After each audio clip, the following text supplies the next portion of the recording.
My fire comes from hauling the dead weight of my worthless sister. She refuses to lift a finger, so in the one feeding her I spotted that sentence on Vogue's site while hunched in our cellar hand-stitching the trim of the very dress my sister wore in the photograph. I hadn't closed my eyes in 20 hours. I was the one building the garments. She was the one soaking up the glory. Thena, heavy textile-bound book cracked against my skull. My mother loomed. In the doorway, no apology, just a polished fingernail. Aimed at the ivory silk across my lap. Quit scrolling garbage on that phone. She snarled, and if you stain that dress with blood, I'm docking it from your meal money. The staccato roar of the industrial serger rattled the floorboards. It trembled through my bones. I stopped to feed a fresh bobbin and caught my ghost in the sliding glass door separating my workspace from the garden. They called this nook the crystal cage. Sounded elegant to the neighbors, and truth, it was a fishbowl where I toiled, and they peered in the reflection, showed a specter 26 years old, still wrapped in the same oversized charcoal hoodie from yesterday, my complexion the shade of uncooked dough. I resembled something that belonged underground, and in a sense, did the exhaustion crashed over me in waves, yanking my mind back to the original wound. I was 10, the memory reeks of pricey lavender soap and rubbing alcohol. Mom stood before the floor-length mirror in the master bath. She clenched my chin, forcing my stare. She lifted her silk slip. Do you see it? She hissed. I gaped at the ridge scar tissue across her lower belly, thick, coiled, colorless against her sprayed-tan skin. That is the gravestone of my career. She said, her voice eerily serene. I was 24, locked in for the Sports Illustrated cover. Then you happened, you wouldn't exit. They sliced me open, you destroyed my stomach, me skin me. Deal. She shoved me backward, disgust pouring off her like steam. You stole my spotlight. You'll spend every last breath paying me back. That lecture wasn't a one-off. It was the family gospel. I grew up believing I was a robber. I had looted her beauty, her future. So I became a walking invoice that was the currency of our household, not a child to raise, a debt to collect. I lunged into the labor at 12. I was hemming her trousers at 15, sketching Kayla's pageant gowns by 20. I was the entire assembly line for Bella's soul. 20-hour days, chewing meals over the sink to save seconds, sleeping on a cot in the studio corner because the trek to my bedroom wasted creative fuel. According to Momi, glanced down at my palms. They were a roadmap of my slavery, calloused, pad stiff as plastic. A constellation of needle scars dotted my left index finger. My spine throbbed with a relentless dull ache from curling over the drafting table. I padded to the design desk where Kayla had abandoned her iPad. The screen blinked with a bank notification, a transfer of $5,000 memo. Spa retreat and inspiration getaway. I tapped her Instagram. There she was, my sister.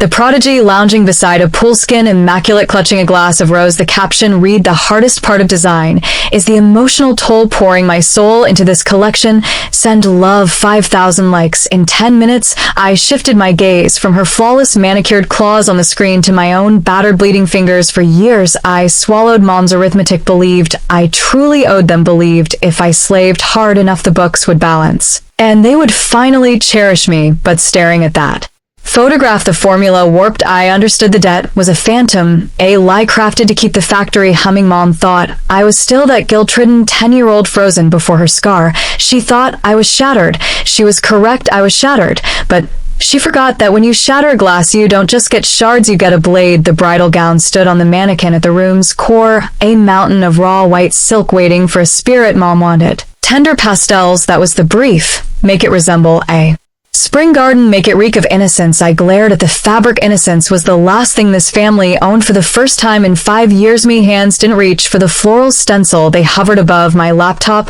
keyboard. The shift inside me wasn't a flicker. It was a cold sliding click, like a lock snapping shut. I opened my design software, ignored the folder marked botanicals. Instead, I summoned a generative art script I had been quietly toying with. I began to sketch not petals, but data, a series of sharp, jagged geometric lines, black on white, chaotic, aggressive. To the naked eye, it resembled glitch art, the kind of edgy modern aesthetic that designers like Kayla pretended to grasp but couldn't birth.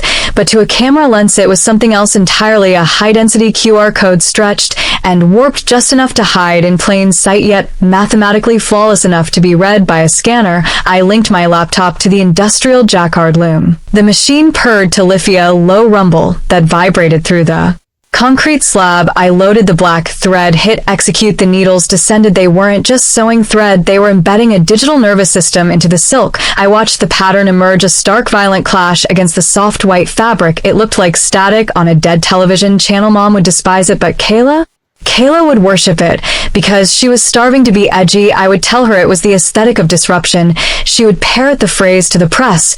Without understanding a syllable, the dress took 6 hours to weave. When it finished, it hung heavy and stiff, pulsing with concealed information. But the dress was only the lure I needed. A hook. The morning sun began to seep through the high windows, illuminating the corner where 20 oversized cardboard boxes weighted the VIP gift bags Mom had barked. Earlier, 200 of them. Pack them before you sleep, and don't forget the sponsor vouchers. I walked to the boxes. This was usually the task that made me feel most invisible, stuffing candles and perfume samples into pouches for people who wouldn't glance my way. Today it felt like arming a minefield. I grabbed a stack of heavy cardstock from my printer tray. I had printed them while the loom was running, sleek black cards with gold foil lettering. On the front, the same jagged glitch pattern. On the back, a simple instruction.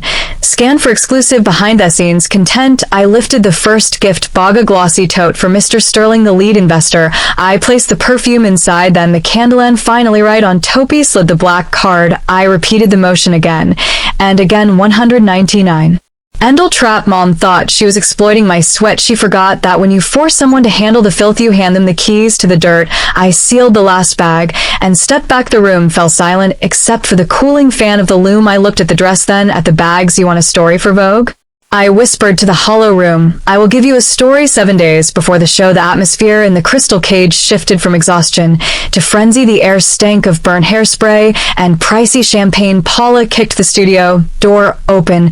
She wasn't walking. She was trembling. It is finished. She shrieked. She slapped a thick stack of legal documents onto my cutting table, scattering my spools. Sterling capital, $2 million. She grabbed my shoulders, her talons digging into my flesh. Her pupils were blown wide, drunk on greed. They aren't just buying the collection, they are acquiring the brand. They want Bella's soul under their luxury umbrella. Mr. Sterling is signing the acquisition deal immediately after the finale.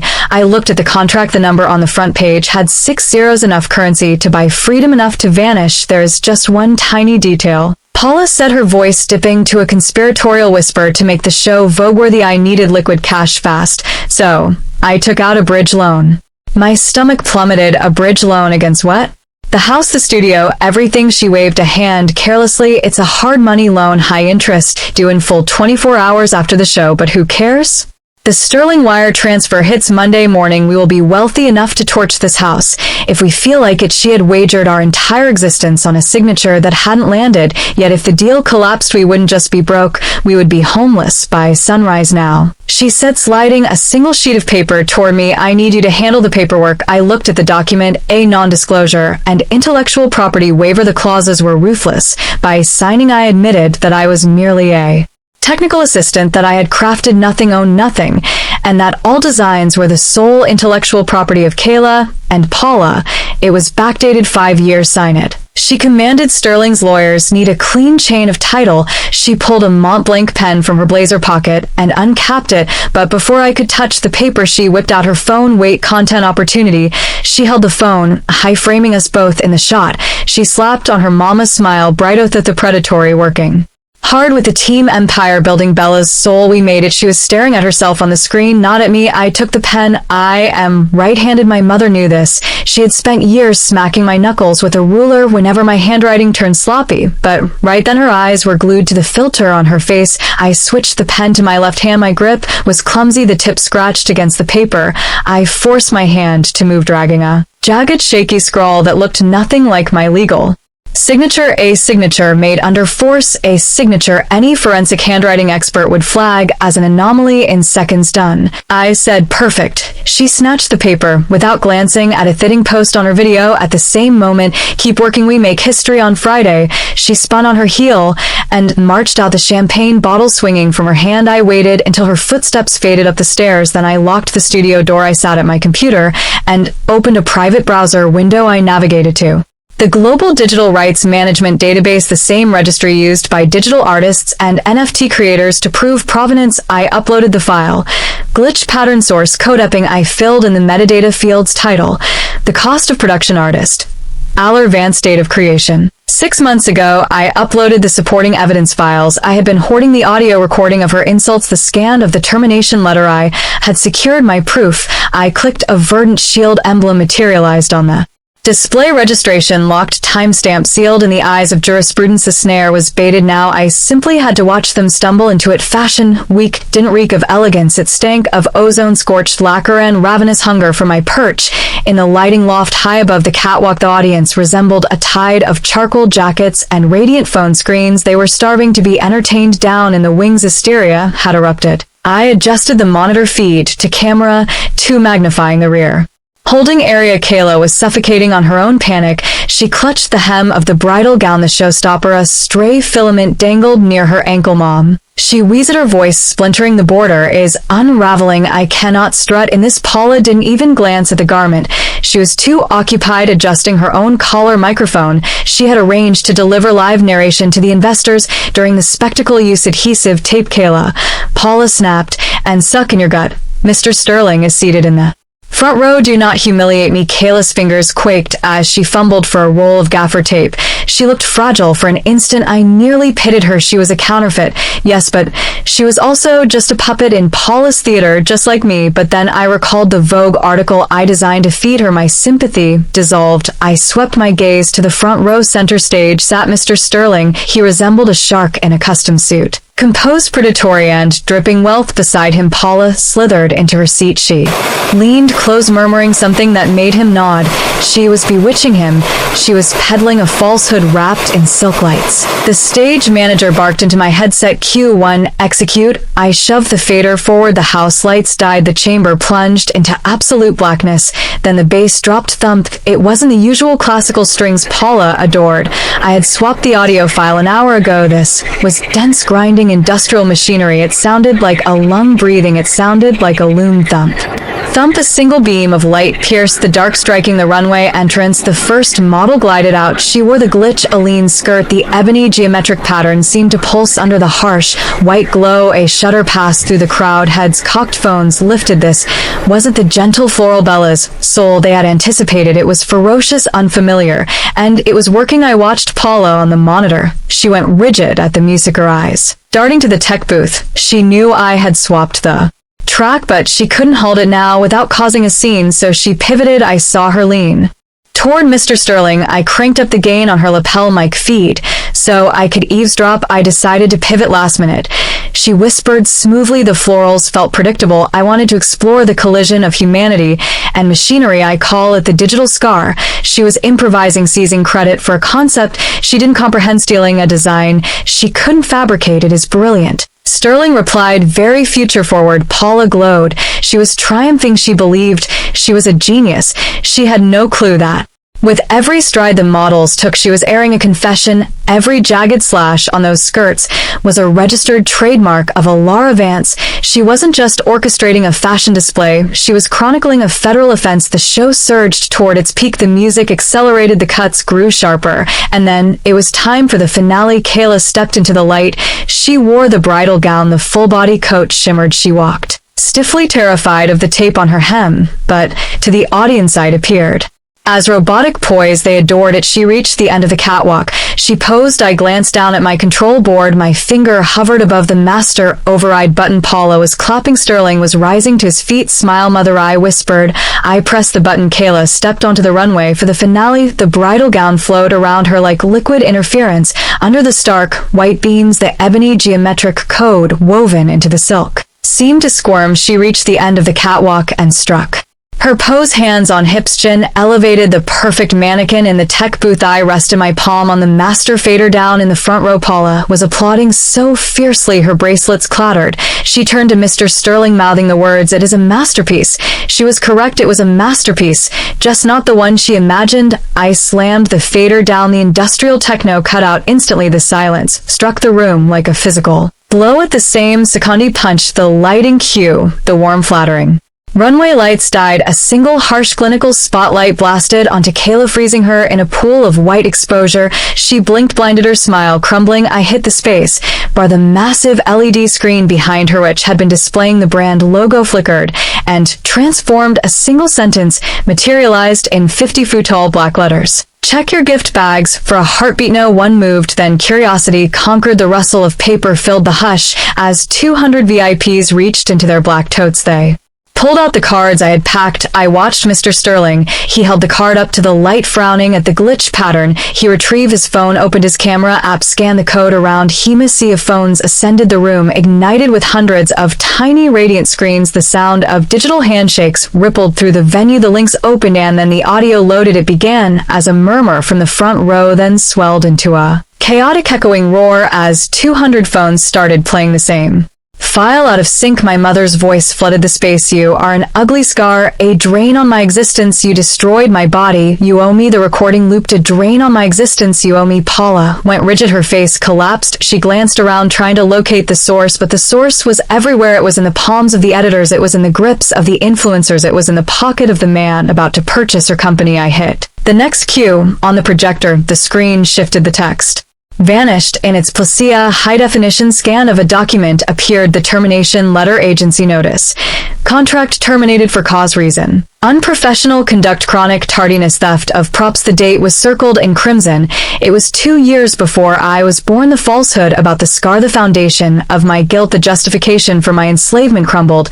In high resolution, I watched Paula redden. She shrank. The arrogant manager evaporated, replaced by a terrified woman ensnared in a 20-year-old deception. But I wasn't finished. I hit the final cue. The screen shifted again. This time it displayed a government certificate, United States Copyright Office title. The cost of production registrant, Laura Vance, timestamp 6 months ago. Below, Ida side-by-side comparison. The digital file of the glitch pattern next to a close-up of the dress Kayla was wearing matched. Confirmed. I leaned back in my chair. In the realm of narcissist, truth is bendable. They gaslight, they twist, they rewrite history until you doubt your own sanity. In the court of public opinion, a lie can sprint halfway across the globe while the truth is still lacing its boots. But in the court of intellectual property law, the timestamp is deity. There is no spinning a federal registration date. There is no gaslighting a blockchain. Entry down on the floor. The realization struck. Mr. Sterling stood up. He looked at the phone in his hand, then at the screen, then at the dress. He was a businessman. He understood liability, and he understood that he was currently seated at the scene of a copyright crime. He turned to Paula. She grabbed his arm. I could see her desperate mouthing. It is a hack. It is a mistake. She is insane. Sterling peeled her fingers off his suit jacket. As if she were something sticky, he reached into his inner pocket and withdrew a long rectangular envelope. The ceremonial check, the $2 million.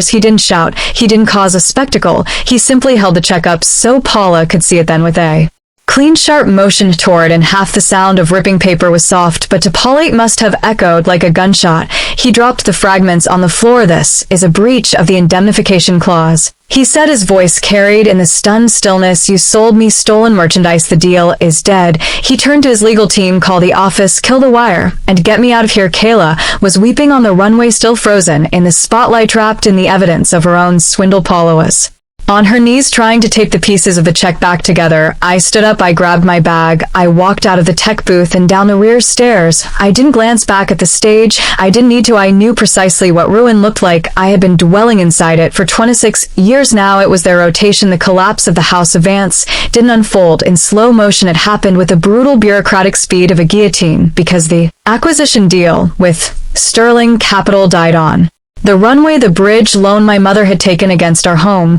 defaulted the very next morning. The loan terms were predatory, written for desperate souls who expected a miracle. There were no miracles left. 48 hours after the show, a sheriff's deputy taped a foreclosure notice to the front door of the glass house. He didn't knock. He just smoothed the orange tape over the wood and strolled away. The legal fallout was precise and devastating. Mr. Sterling didn't simply exit. He sued for damages. The lawsuit alleged civil fraud, breach of contract, and misrepresentation of assets. The sum sought was $32 million, enough to ensure that Paula Would never hold a credit card again, let alone pilot a corporation. Kayla was ejected by her modeling agency before the sun drowned on Saturday. The influencers who had praised her brilliance deleted their posts. The internet, which once worshipped her curated existence, turned on her with the savagery of a starved beast. They dismantled the glitch video frame by frame, scrutinizing my mother's cruel voice fossilized on the audio track. They lost the Residents, they lost the studio, they lost the vehicles. I wasn't present to witness them pack. I overheard from a neighbor that they departed with 2 suitcases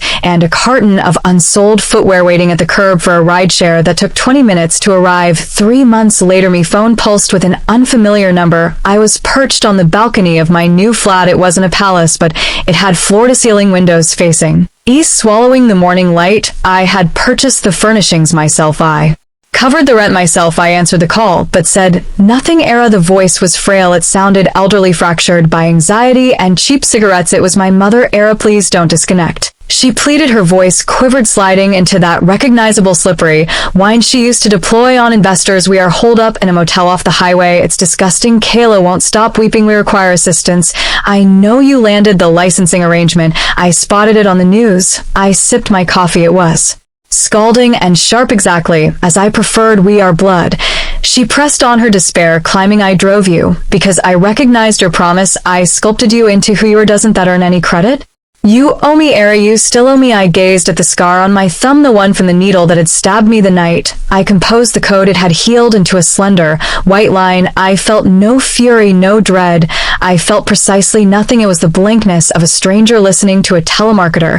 I don't owe you a single cent, I said quietly. The ledger is settled. I terminated the call, then I blocked the number. I stepped back inside. On my desk rested a contract. It wasn't a rights waiver, it was a licensing agreement with Sterling Capital. Mr. Sterling had approached me 1 week after the show. He didn't want the brand Bella's Soul. That name was poisonous. Now, he wanted the artwork. He wanted the cost of production. He had licensed my geometric patterns for a worldwide campaign. The advance check sitting beside the contract was for $75,000 made out to Era, Vance creative director. I picked up the pen for the first time in my existence. Me hand didn't tremble. I signed my name, me real name, bold, confident charcoal ink. I was no longer a phantom. I was the designer of my own destiny. They told me I was unseen. They told me I was a weight. They told me that family means shredding yourself until nothing remains but a husk. But I learned something in the cellar. Blood doesn't forge family. Blood simply makes you related. Family is allegiance. Family is reverence. And if the people who share your DNA treat you like an employee, they cannot terminate you. Have every right to submit your resignation. You are not a prop in someone else's theater. You are not a background figure in their victory narrative. If you are hearing this and you are sitting in the shadows doing the labor while someone else steals the spotlight, stop, lay down the needle, open the doorway, walk away, because the only thing costlier than exiting is remaining.